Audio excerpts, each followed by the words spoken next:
یہ جاہل یہ بات آپ اندازہ لگائیں یہ کیا رہا ہے، اس کو خود ہی اندازہ نہیں ہے کہ وہ کیا کہہ رہا ہے۔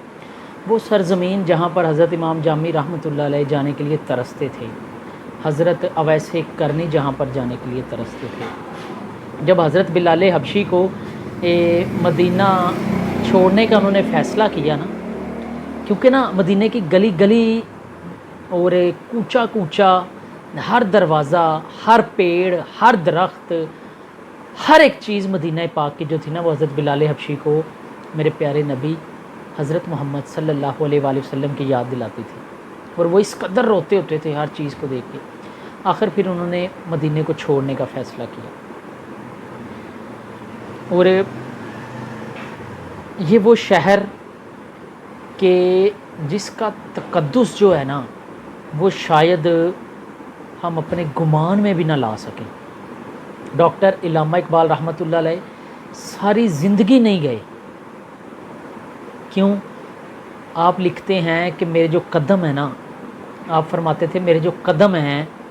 وہ اس قابل نہیں ہے کہ وہ مدینے کی زمین کو چھوئیں۔ آپ ان کا وہ لیول چیک کریں ان کے ذہن میں۔ اور ایک اور بات میں آپ کو بتاتا ہوں، اللہ تعالیٰ نے قرآن پاک کے اندر ارشاد فرمایا کہ اے نبی ان لوگوں سے کہہ دو کہ جب آپ سے مخاطب ہوا کریں تو اپنی آوازیں آپ کی آواز مبارک سے نیچی رکھیں، ایسا نہ ہو کہ ان کے اعمال ضائع کر دیے جائیں اور انہیں خبر بھی نہ ہو۔ یار آپ اندازہ لگائیں، یہ جو آیات مبارکہ ہے، جب نبی کے روضہ اقدس پر حاضری دیتے ہیں نا، تو میرے نبی کی سنہری جالیوں کے اوپر بھی یہی آیات مبارکہ لکھی ہوئی ہے۔ اللہ نے یہ آیات مبارکہ کن لوگوں کے لیے اتاری ہے آپ کو پتہ ہے؟ صحابہ کرام کے لیے، جن کے قدموں کی خاک کے برابر بھی ہم نہیں ہیں، ان کے لیے اللہ تعالیٰ نے یہ فرمایا ہے۔ اور یہ 1400 سال کے بعد اٹھ کے یہ ناچنے والے، یہ گانے والے، یہ بے حیائی پھیلانے والے، یہ نبی کے دین کا مذاق اڑانے والے، یہ میں کیا اب ان کے لیے الفاظ استعمال کروں، یہ وہاں پر جا کے ایسی سٹیٹمنٹ دے رہے ہیں۔ انہیں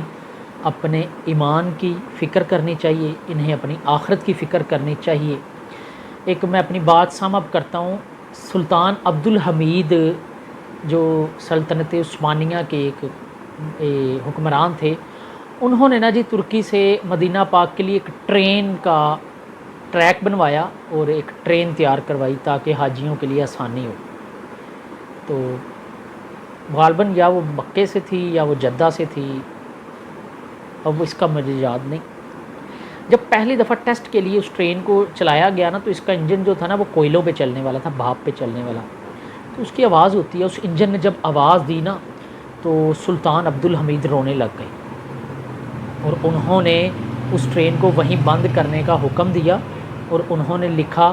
کہ اس ٹرین کی سزا یہ ہے کہ اب یہ ساری زندگی یہیں کھڑی رہے گی، جب تک اس کا ملبہ ہے یہ یہیں کھڑی رہے گی، نہ دوبارہ چلے گی، نہ اس پہ کوئی سفر کرے گا۔